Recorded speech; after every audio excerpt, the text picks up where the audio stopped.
Hi friends, good morning. ಇವತ್ತು ನಾವು ಭಾರತದ ಆರ್ಥಿಕತೆಯ ಕ್ರಾಂತಿಗಳನ್ನು ನೋಡೋಣ. ಯಾವ್ಯಾವ ಕ್ರಾಂತಿಗಳು ಅಂತ: ಹಸಿರು ಕ್ರಾಂತಿ, ಶ್ವೇತ ಕ್ರಾಂತಿ, ಹಳದಿ ಕ್ರಾಂತಿ, ನೀಲಿ ಕ್ರಾಂತಿ ಮತ್ತು ಕಪ್ಪು ಕ್ರಾಂತಿ.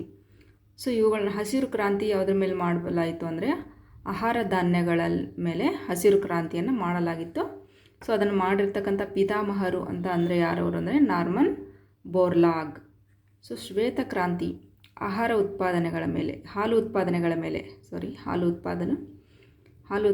ಮೇಲೆ, ಇದನ್ನು ಕ್ಷೀರೋತ್ಪಾದನೆಗಳ ಮೇಲೆ ಈ ಶ್ವೇತ ಕ್ರಾಂತಿಯನ್ನು ಮಾಡಲಾಯಿತು. ಇದನ್ನು ಮಾಡಿದವರು ವರ್ಗೀಸ್ ಕುರಿಯನ್. ಹಾಗೆ ಹಳದಿ ಕ್ರಾಂತಿಯನ್ನು ಖಾದ್ಯ